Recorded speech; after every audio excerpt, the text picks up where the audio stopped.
Julianne. Good morning, everybody, on this beautiful North Florida winter morning. Couldn't be nicer. Welcome to Nancy Dickson's fourth lecture in Celtic mythology. Today, I think she will take us into the omnipresent otherworld, an intriguing place. I also remember she has a story to finish from last week. So take it away, Nancy. Yeah, at this point, I feel as if I'm running very fast just to try to keep up with where I want to be. So we're going to finish up. I think it's okay. Is it okay? Can you all hear me? Sort of up a little bit? Just or- don't go lower. Okay, don't go lower. So we are going to try to finish up with the Toyne this week. I need there we go. So, Cuchulainn, he's ready to go into battle, puts on his armor, his belt, and like most Celtic warriors, probably that was all he was wearing, except maybe some blue paint. He took with him, though, 8 swords,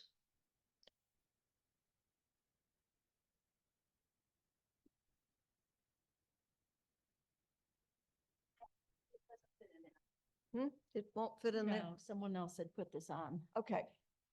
8 swords. Just feel as if.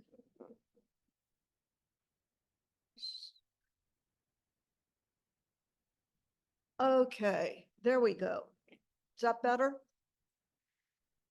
8 swords with ivory hilts. In those days, it was okay to collect ivory. 8 spears, javelins, 8 dark red shields with razor sharp edges.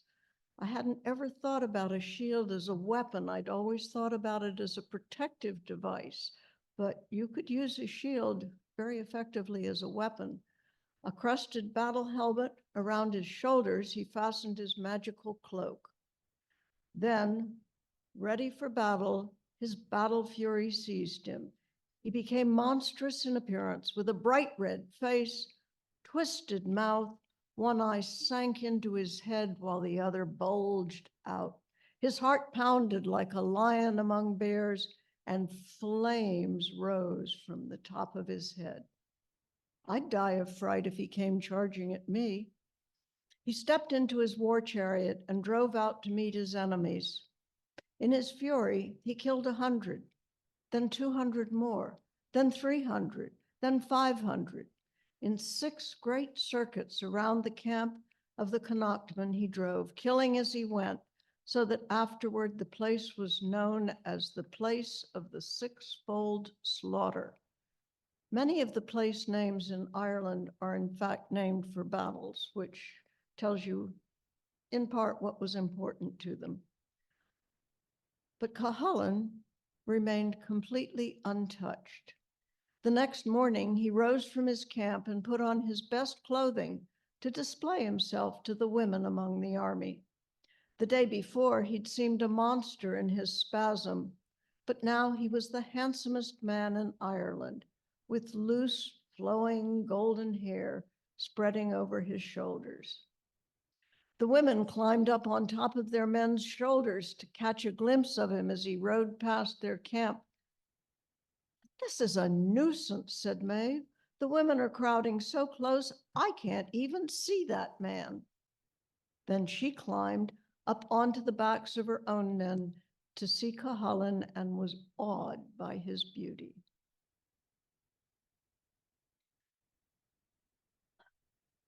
"Send someone out to fight me," shouted Cuchulainn the next morning. "Not me, not me," cried the Connachtmen.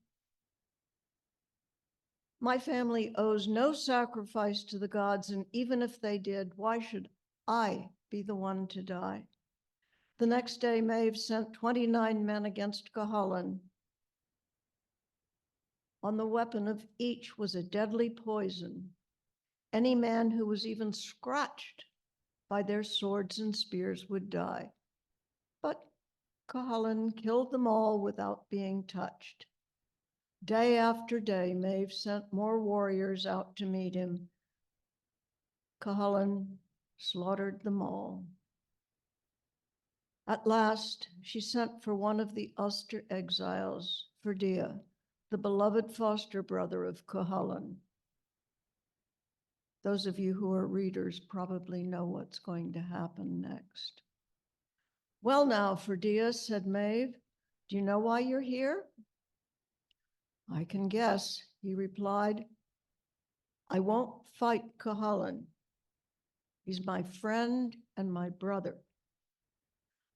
Oh, but I'll give you a chariot with 3 times 7 female slaves, weapons for 12 men, a rich portion of the beautiful plain of Ai, wine flowing for as long as you live, freedom from all taxes and tribute, gold and jewels beyond your dreams, and my own daughter Finnever as your wife. Plus my own friendly thighs on top of all of that. Those are fine gifts, said Ferdia, but you can keep them. I will not fight Cuchulainn. Oh, really? Said Maeve. Then it must be true what Cuchulainn said about you. What did he say? Asked Ferdia. He said that slaying you in battle would be no great feat. He shouldn't have said that, answered Ferdia. I am as good a warrior as he is. I swear by the gods I will meet him at the ford of battle in the morning. You have my blessing, said Maeve with a smile, and all that I promised will be yours. Now go and get ready for the battle. Ferdia went to the ford where Cuchulainn was waiting for him. I have no wish to harm you, my brother, said Cuchulainn. It would be better if you returned to Maeve without facing me in a fight. I can't return to them without fighting you, Ferdia said. Either you will die or I must fail. So be it, said Cuchulainn. The choice of weapons is yours. Ferdia asked, do you remember when we learned from Scothach in Britain to throw short spears in battle? Let's do that. And so the 2 of them fought all day with spears and shields, but neither drew blood from the other. Then they took long spears and battled, but neither Ferdia nor Cuchulainn was harmed, try as they might to kill each other. It's growing dark, Cuchulainn said Ferdia. Let's stop for the night and begin again at sunrise. They gave their spears and shields to their charioteers, embraced each other, made a fire and ate together that night, and slept by the same fire in peace. The next morning, Ferdia said, your choice of weapons today. Then let's try our large stabbing spears this morning, said Cuchulainn. And so they passed the day in fierce combat with their enormous spears. Soon, both were landing wounds on the other, but neither would yield. As the sun was setting, Cuchulainn said, oh, let's cease fighting for the evening and begin again tomorrow. They passed that night together again and tended each other's wounds before falling asleep exhausted. The next day they rose early, and Cuchulainn offered Ferdia his choice of weapons. Our large swords today, said Ferdia. They took their swords and shields, facing each other until the night, each wounding the other terribly. When darkness fell, they ceased fighting, but each withdrew to his own fire for the night. The next morning, both warriors were grim as they put on their best armor and went to the ford to battle for the last time. Ferdia used marvelous feats of craft as he leapt and danced, striking at Cuchulainn. At last, Cuchulainn went into his battle fury and grew in size till he was like a giant. Then he called on his charioteer for the gay Volga, the magical spear that none could resist. With a single throw, Cuchulainn sent the spear flying at Ferdia, so it went straight through his body with its terrible barbs. "That's enough, my brother," Ferdia gasped. "You have slain me." Cuchulainn ran to him and held him in his arms. This is a modern statue depicting the scene. When Ferdia breathed no more, Cuchulainn laid him gently on the ground. He stayed with him and mourned for a long time. His charioteer said, "Get up, Cuchulainn. The men of Connacht will be here soon, and they'll slay you in your weakness." "What difference does that make?" asked the warrior. "For I have slain my brother, whom I loved." Cuchulainn then began to sing a lament over Ferdia's body. In the morning, he arose at last and went back to his camp.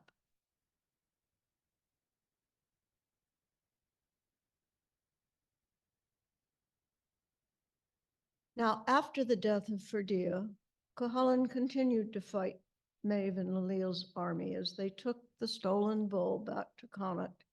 He was hoping to delay their retreat until the men of Ulster had recovered from the curse of Macha. Remember that? That they would be weak as a woman in childbirth. But even Cuchulainn, wonderful as he was, could not fight alone forever. At last the day came when the curse was lifted from the Ulstermen. Conover the king gathered his warriors together, and they marched west as fast as they could to overtake the soldiers of Connacht and help Cuchulainn. Hundreds of the fiercest soldiers advanced through the hills and valleys to face the enemy. But Ailill and Maeve were not afraid. "Let them come," said Ailill. "We have warriors of our own to meet them."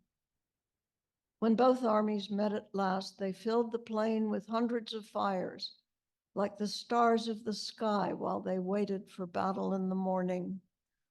And this always reminds me of a picture from the Civil War here, where you've got a huge plain and the fires. You can't tell where one army stops and the other begins. These are all just men waiting to die. The Morrigan, the goddess of war, came too and sang over the sleeping warriors. Ravens tearing at the necks of men, blood spurting, flesh hacked to pieces. Blades in bodies, the deeds of war. Hail, men of Ulster, woe to Connacht. Hail, men of Connacht, woe to Ulster. Cuchulainn lay by his fire as he heard the armies arrive for battle. He tried to rise and help the Ulstermen, but he had no strength left. All he could do was wait for the battle to begin.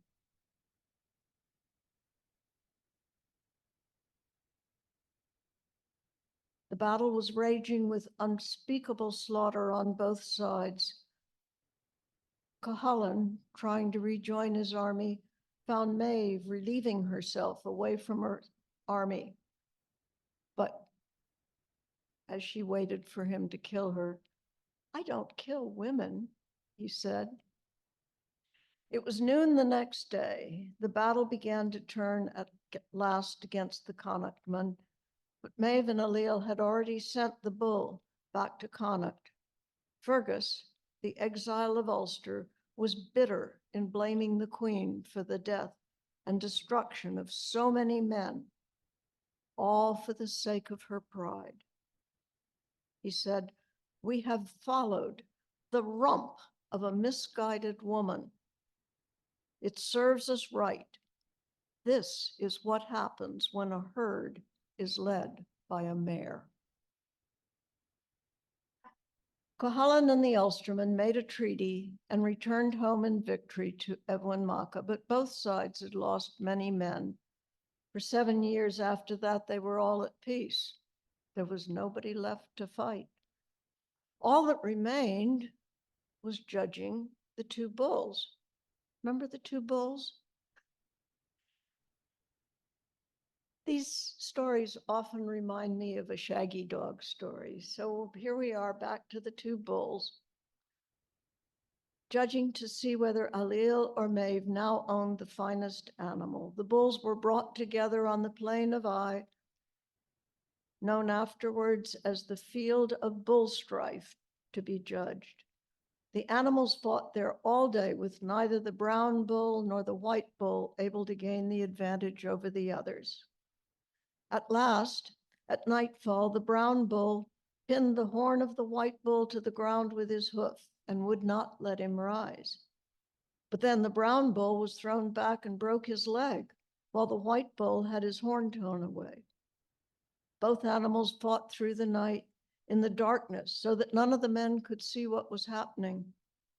Then, in the morning, the men of Connacht saw the brown bull heading west, with the remains of the white bull hanging from his horns. Pieces of the slain bull fell from the victor's horn as he roamed through the countryside, so that many places in the province were named for parts of its body. Ailill and Maeve returned to their fort. They had lost the war with Ulster, but Maeve had won the contest with her husband. So both bulls, the object of this carnage, kill each other.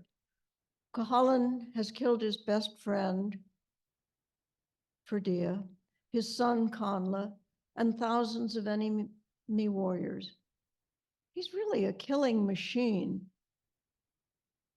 If you think about it, most Indo-European myth systems involve some sort of mass killing, some huge war, from the Mahabharata in India to the Iliad in Greece to the many wars in the Bible. In Ireland, it's the Táin.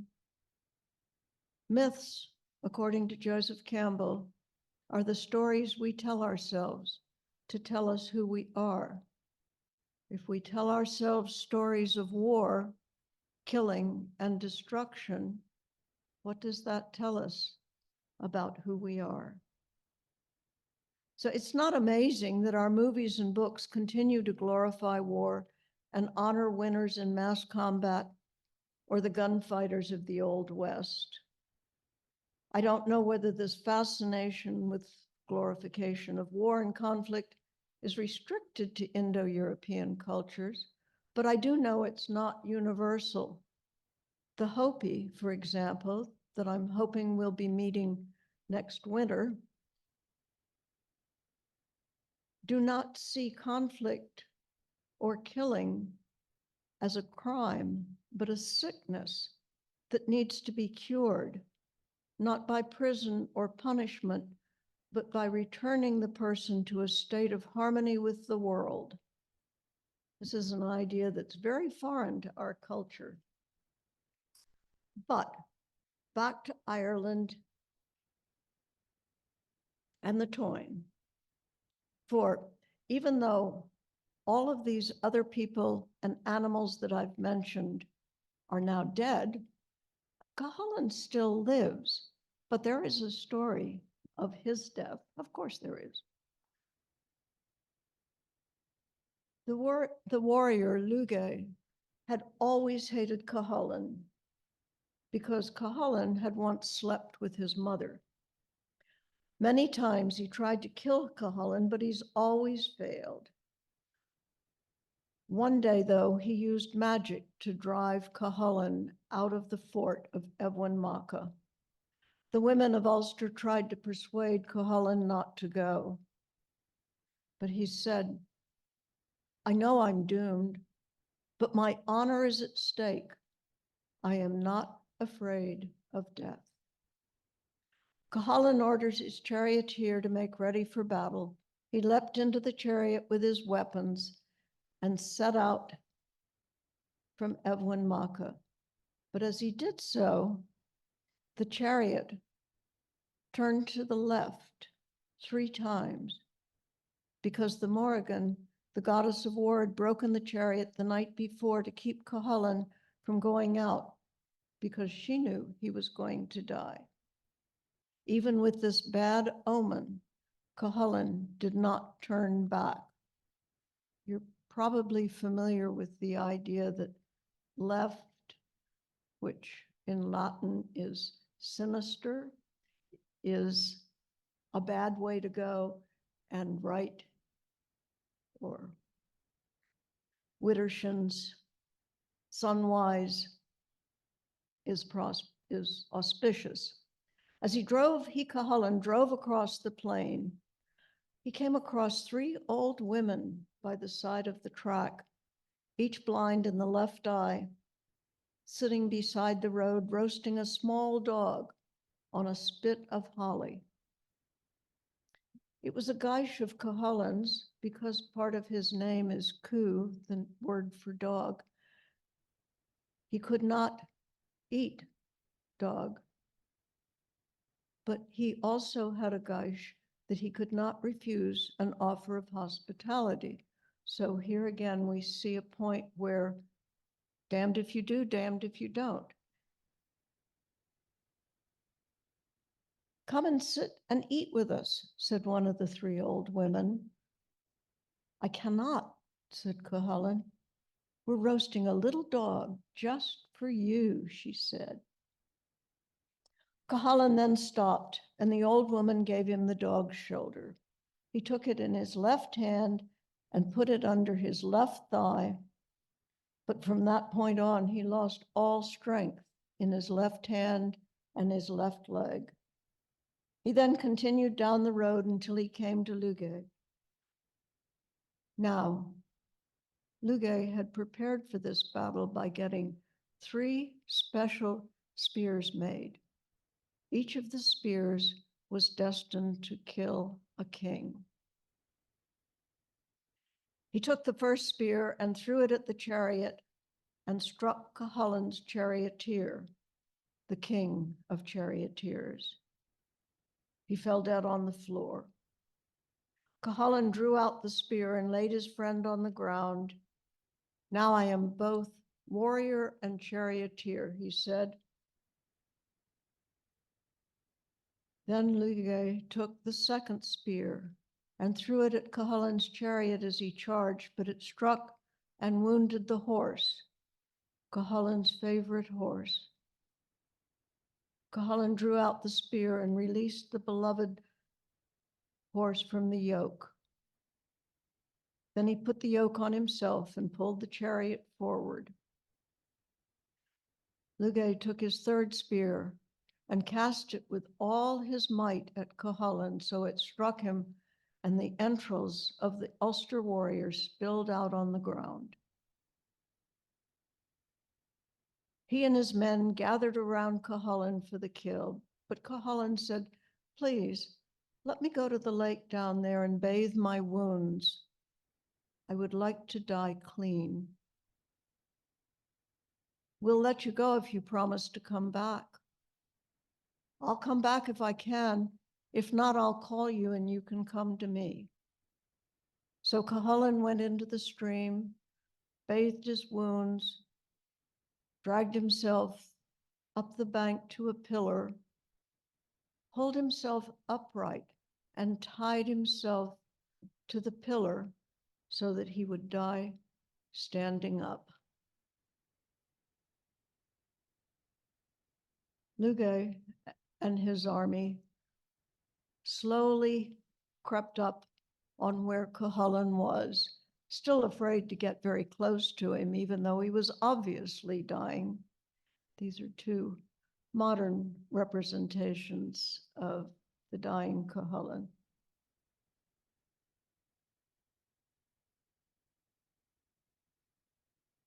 Even as Cuchulainn was drawing his final breath, a crow the embodiment of the Morrigan, came and sat on his shoulder. Then Lugay knew that Cuchulainn was dead. So he approached Cuchulainn with his sword raised to strike off Cuchulainn's head and take it as spoils of battle. But Cuchulainn's sword fell from his lifeless hand and severed Lugay's arm. Even in death. And of course, this still isn't the end of the story.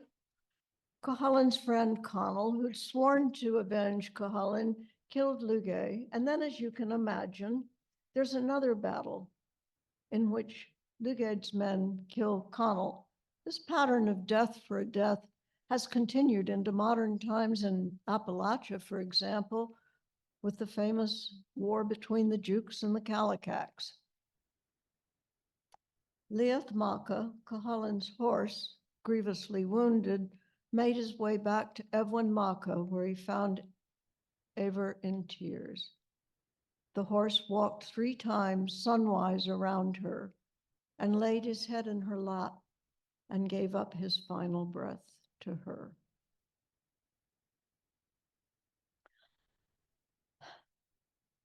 And with this, we have to leave the Irish tales for a while. Imbolc is upon us. This just isn't a great picture, but I couldn't find one. So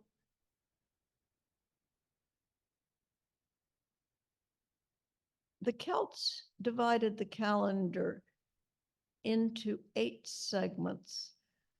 The winter solstice, which is right up at the top. Oh. Oh, okay, thank you. Somehow I thought pointing the thing at that one would make it appear here, but it doesn't go that way. It only goes one way. Okay, so the Celts divided the calendar in a very geometric fashion for them because everything we've seen so far has been sinuous and curly, but the calendar was rigid. If you look at this as a compass, north is the winter solstice, south is the summer solstice. And those are the times of the year when the days are at equal length. No, longest in the summer solstice, shortest at the winter solstice. Going east-west, we have the equinoxes, the days are of equal length.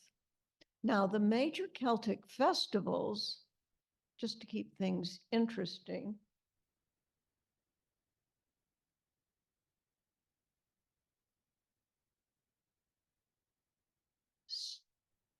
bisect these, and at what would roughly be 2 o'clock, if this were a clock, is Imbolc,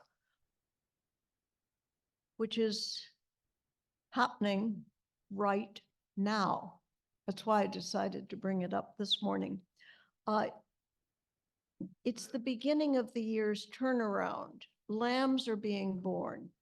And the Irish ensured that the lambs were born before the cows because they were able to survive the cold better.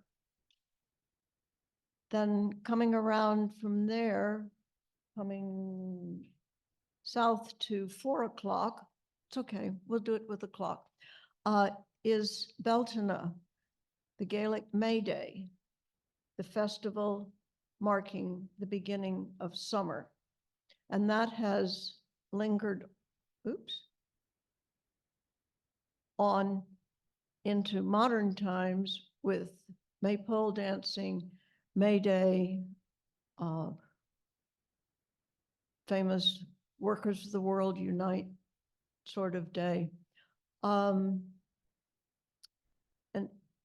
interesting little factoid, May Day, May Day, May Day, which means emergency, came into being simply because it was something that could be said in an emergency that couldn't be mistaken for anything else. Then coming back around the 7 o'clock is Lunasa, named for the god Lu. It's a harvest festival, and that one, because we're no longer an agrarian society, I think, has not really survived into modern times. But the next one certainly has. Up at 10:30, 11 o'clock is Samhain, our Halloween, our celebration of when the borders between this world and the other world are at their most tenuous.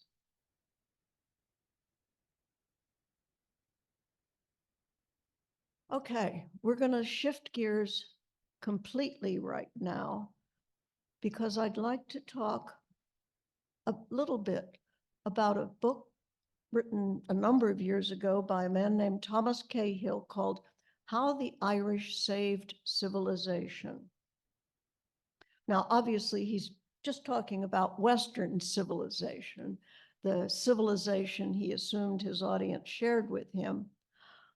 But I thought about this, and I think a more appropriate title or subtitle might have been How the Irish and the Celts Shaped Western Civilization, and asked a slightly different question: why the Irish saved civilization?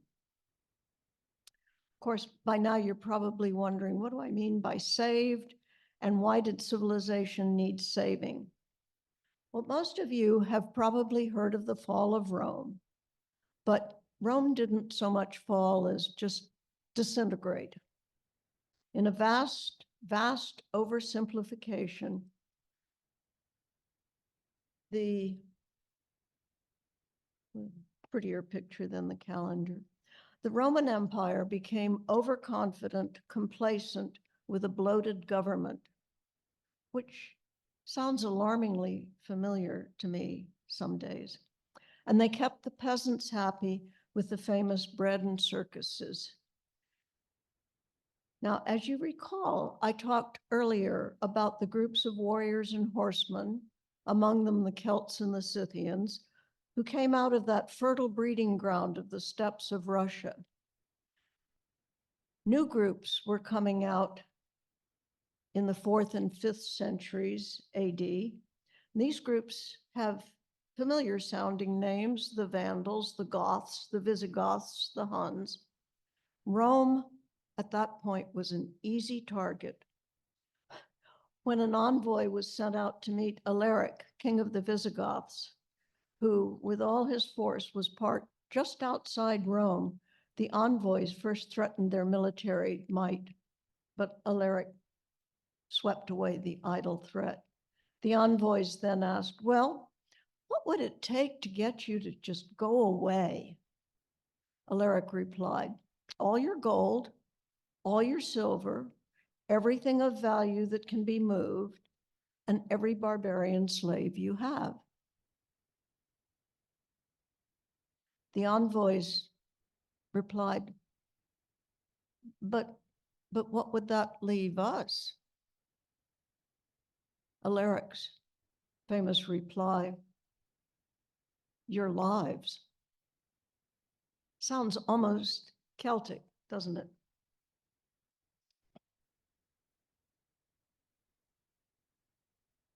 Not only did Rome and her empire lose their wealth to the barbarians, they also lost their way of life. There was no leisure time for education and study, for writing and reflection. There was no central government to ensure that it was basically a safe place to live. Instead, it was basically every man for himself. Now, the Irish had become famous or infamous as slavers. They would pull up their boats at night, raid a settlement, taking off all the children, and be gone silently before anyone really knew what had happened. That, of course, was the way Patrick first arrived in Ireland as a slave. Now, slave traders are not notorious for their love of education. But here, the Irish were different. You've heard the stories. the imagination, the love of language. In Love and War, as G.K. Chesterton famously said, the Irish are the men that God made mad, for all their wars are merry and all their songs are sad. So what came together in the late 4th, early 5th century in what we know now as Ireland to allow the Irish to save civilization? They adopted Christianity, not in its entirety, but found a way to meld the Christian faith with many of their own beliefs. Since they were used to seeing the important things in triads, groups of 3, the Trinity appealed to them particularly. So you have a fierce people at the far edge of the known world, and so somewhat protected from the Vikings and the other raiders who were trying to lay waste to much of the world. And Ireland remained virtually unchanged from the Celtic invasion when the sons of Meath landed with their poet, because every noble Irish family had a poet.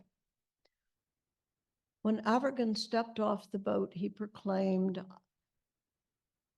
and it's a very long poem that I'm not going to read to you today because I don't like the translation. From this time of the invasion of Ireland to the invasion of books with the Christian monks 9 centuries later, what we have is virtually a timeless Ireland. We can't date with any certainty any of the accounts that we have. In many ways, Ireland during this period resembled their other world, off on the edge of the known world, was a time outside of time. Celtic society, for all this time, was illiterate, aristocratic, semi-nomadic, and an Iron Age warrior culture. Its wealth was based on animal husbandry and slavery, and it went for many centuries without undergoing any appreciable change. Into this stable society came Patrick, Christianity, and literacy.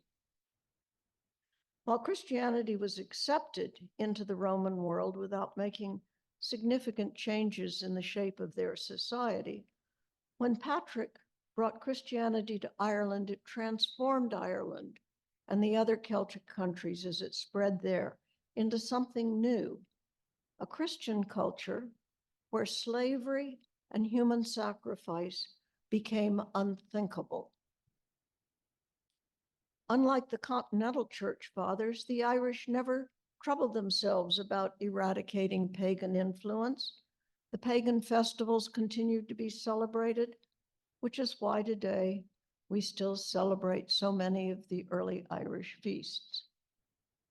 There's still a town in Kerry that holds a fertility festival each August, Lunasa, where a magnificent he-goat presides like Cernunnos, the god with the horns, for 3 days and nights of bacchanalian drinking while dancing and varieties of sexual indiscretion are the principal entertainments. It's a characteristically Irish mélange of pagan and Christian. Now, Ireland is unique in religious history for being the only land into which Christianity was introduced without bloodshed. And the early Christians wanted to follow the practices of holy men, holy Christian men in other parts of the world by becoming martyrs, by going off on their own. But there wasn't a desert, there wasn't the challenging places. So they did what was called a green martyrdom. They found a green spot where one monk would settle down and gather other people to him, became a center of learning.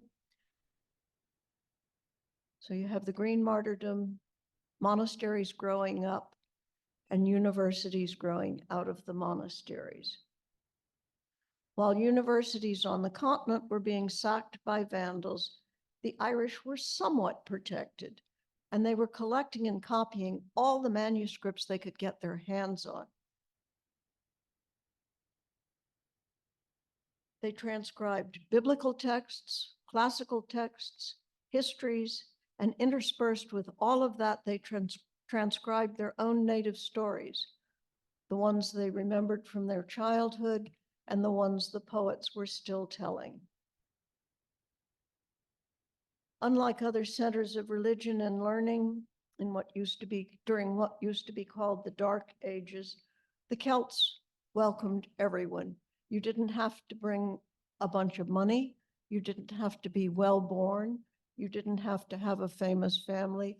All you had to do was show up and want to learn.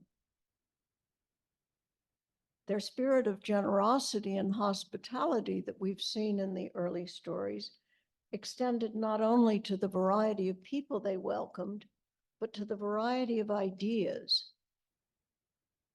They were unconcerned about orthodoxy of thought, just as unconcerned about that as they were about uniformity of monastic practice.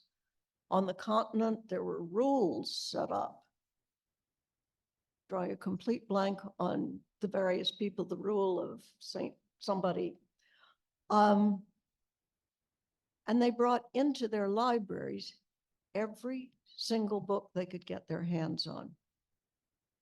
Once they'd learned to read the Gospels and the other books of the Bible, the lives of the martyrs and ascetics, the sermons and commentaries, they began to devour all the old Greek and Latin pagan literature that came their way, and their unrestrained Catholicity, taking in everything, shocked conventional churchmen who had been trained to value Christian literature and to give a wide berth to the dubious morality of the pagan classics. It was not that the Irish, the Celts, were uncritical, just that they saw no value in self-imposed censorship. The tales of Greece and Rome were fresh and fascinating to them, and they wandered through and learned them and incorporated some of their own ideas as they continued to copy the books. There's one copy of the Toyn where the scribe at the end puts Amen, which comes at the end of almost any biblical text.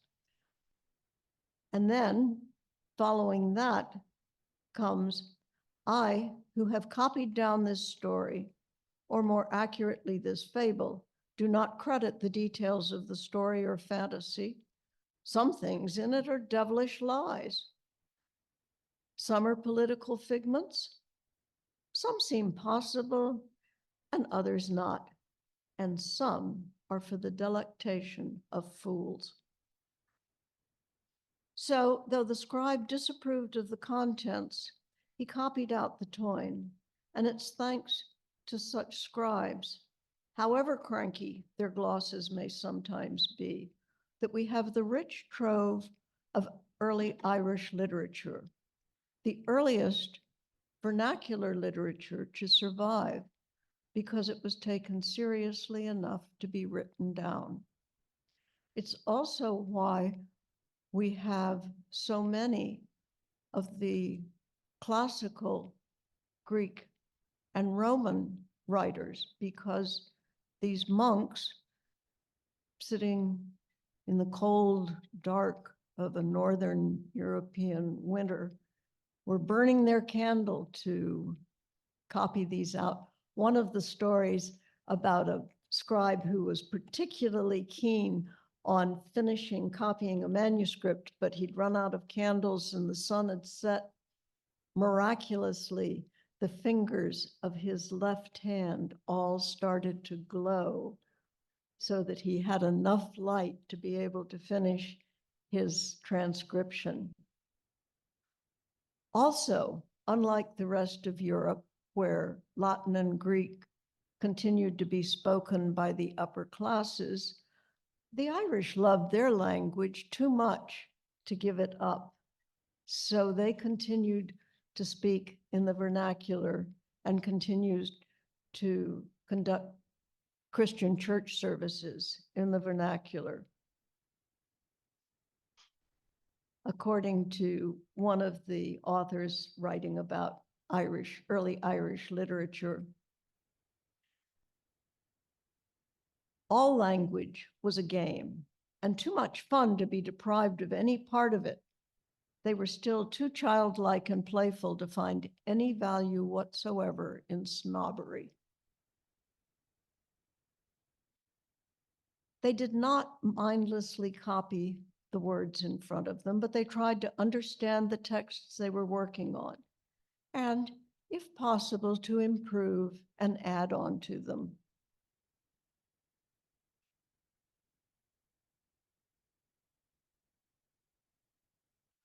Within a generation, the Irish had mastered Latin and even Greek, and many of them were even picking up Hebrew so that they could copy the texts and understand what they were copying. So it wasn't just a blind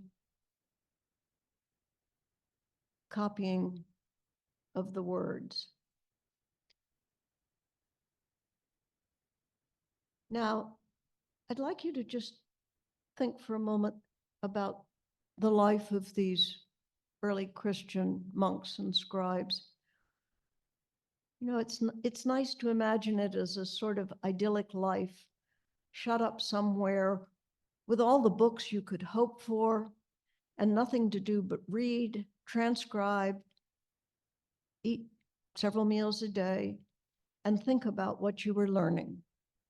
But the Viking raiders were no respecters of learning in Christianity. They came ashore all along the coast of the British Isles, just as they did across the coast of Western Europe. Landing, much as the Irish had earlier, and carrying off gold, silver, and portable treasures, frequently they would then set fire to the buildings. And when the building was on fire, the manuscripts went up in flames.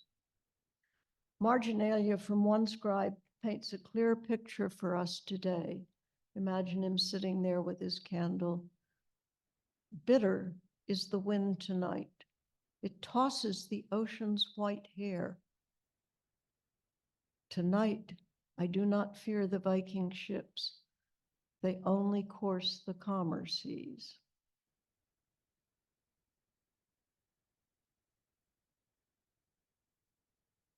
Not only did these Irish Celtic monks and scribes copy the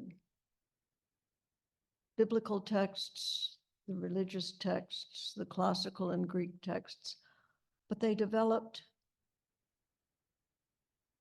what we're all familiar with today, the illuminated manuscript.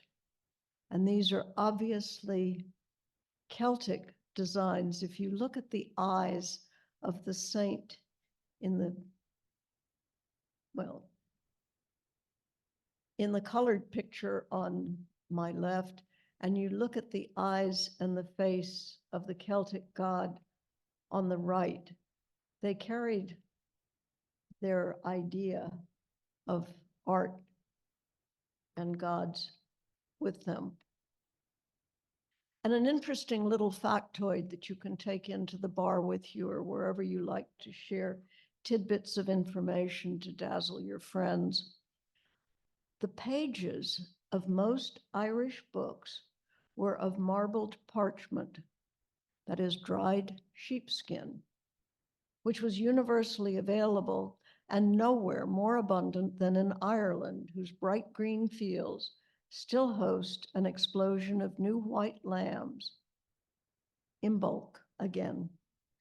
The shape of the modern book, taller than it is wide, was determined by the dimensions of a sheepskin, which could most economically be cut into double pages that yield our modern book shape when folded.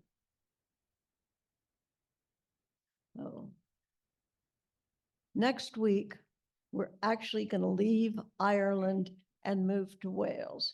So Ireland is the big island on the left, and Wales is the little tiny country attached to Great Britain on the right. We'll find a very different branch of Celtic myth. The most famous of the Welsh composites is the Mabinogion, where we meet many of the stories that continued to be popular through the Middle Ages and up into modern day. Just as the Irish monks and scribes influenced Christianity, European art, and the themes and tropes we still find in modern stories, the Welsh storytellers give us a dreamlike world.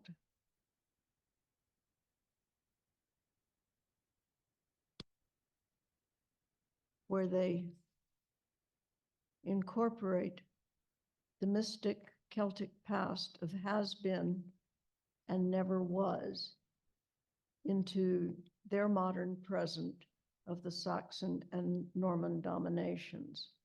If you haven't seen it recently, I urge you to spend part of Saturday afternoon in the Oak Room visiting Brigadoon.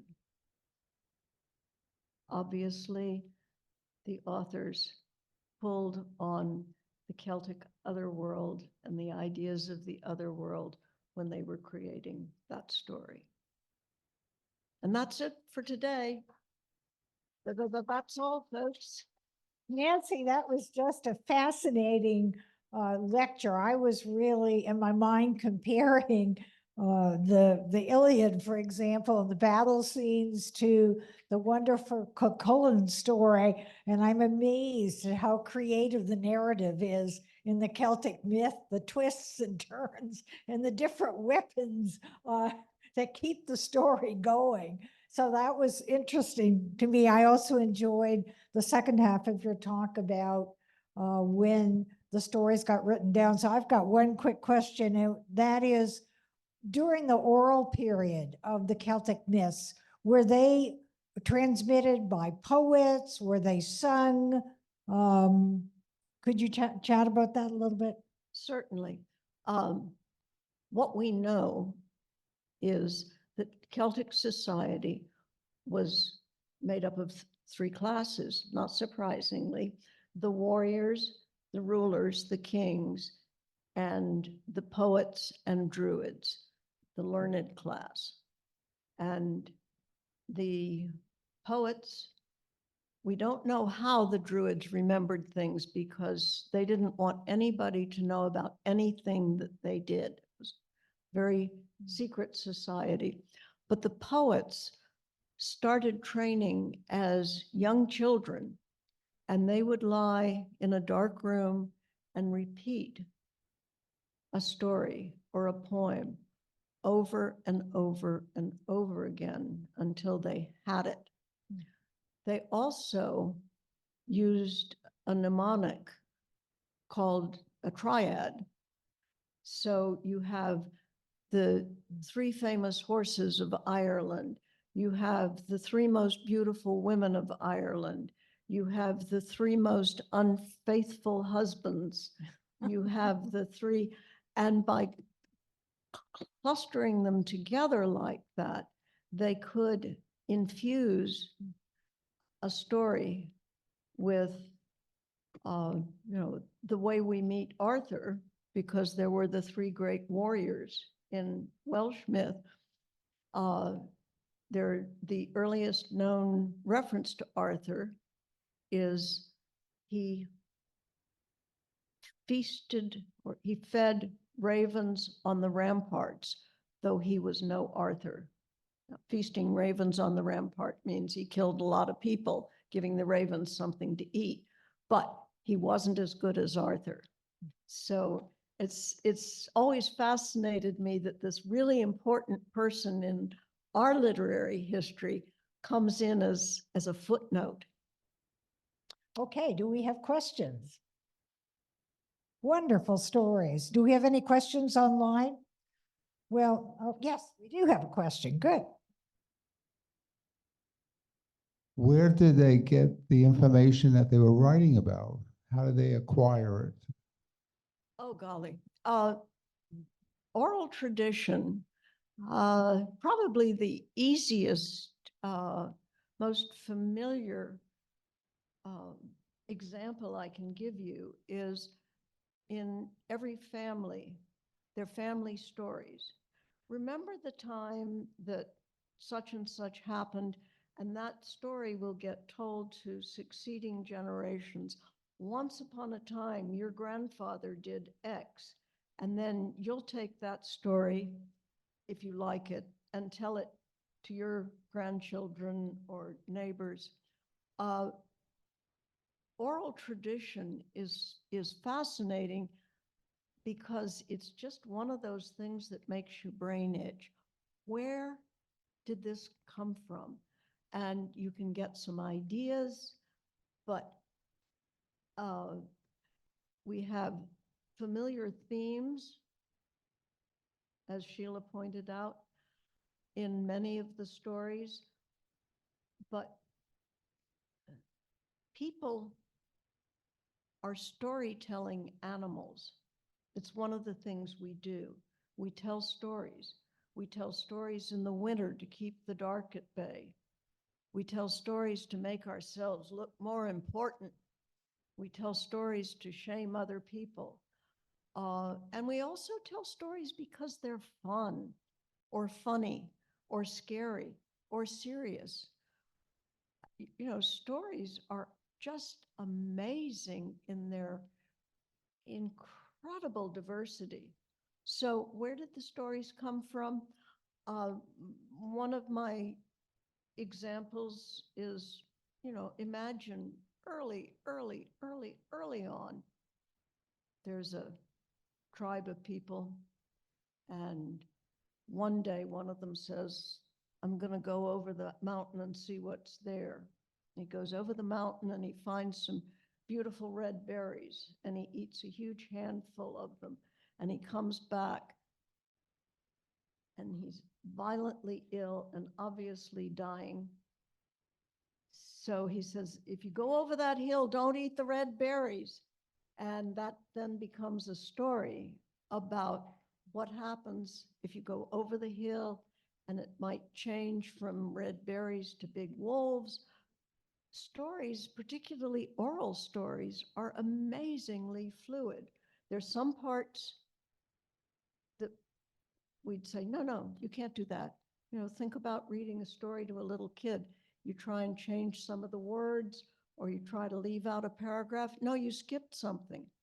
They want it fixed. But we enjoy, for example, in the movie coming up Saturday, Brigadoon, it's a story of what might be true. You know, we'd all like to find a marvelous place where everything's super. Other stories give us morals.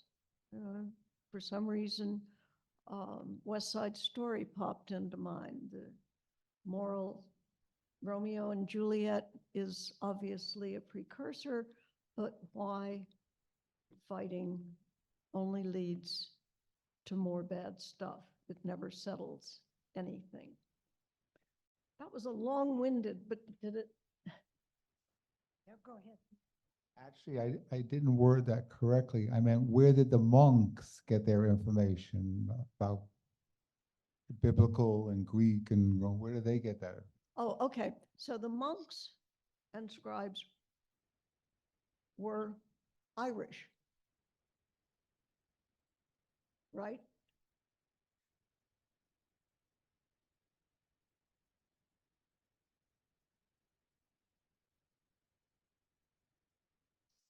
I'm having trouble reading.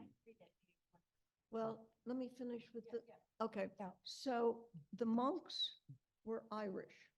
So they had the stories that they'd heard from the poets, the stories they'd heard growing up, and that was their native tradition. They also had the stories that the Greeks and Romans and the people who wrote the Bible had written down. And all of these stories went into the big cauldron. Well, the stories that they grew up with were right there in Ireland. And the manuscripts, they went to the continent and brought back the manuscripts that they could talk somebody into parting with. It was to the advantage of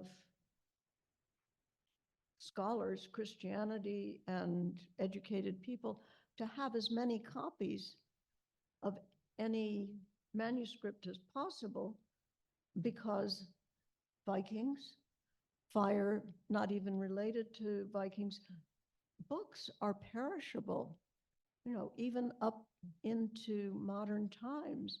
You think about book burning, the great library in Alexandria that was supposed to have all of the books currently in the world went up in flames. You know, paper, parchment, it all burns. And flood destroys it, and marauding armies, armies moving through the South used the tax records as toilet paper. It's, Okay, Nancy, we have a question, I think, in the chat room. Can you see it? I can read it. if you'd Okay. Like, during the Dark Ages, knowledge was preserved by the Irish monks, but also by the Muslims in the East. Were these totally separate occurrences, or were there any connections between the two? oh, wow, that's a really interesting question, and I haven't a clue. I would assume that probably at some point, because the monks from Ireland and, you know, other places in the British Isle went to the continent and established monasteries in Switzerland and all over the place. And there was a lot more travel than we think about. People didn't just stay put. I was fascinated to read about the wife of a Roman official, and he'd been stationed in England before Rome lost the British Isles. And then he was sent to Egypt, and she made the journey from what is now Britain to Egypt during 3 months of her pregnancy. I mean, you just think about that kind of travel and what's involved with it. So I wouldn't be at all surprised if there wasn't. I don't know of any cross-fertilization between the two cultures, but that might be interesting to find out. I know we did get numbering system. Mm-hmm. Okay, well, thank you very much, Nancy, for again, wonderful talk, and we look forward to hearing from you next week. Thank you. Thank you.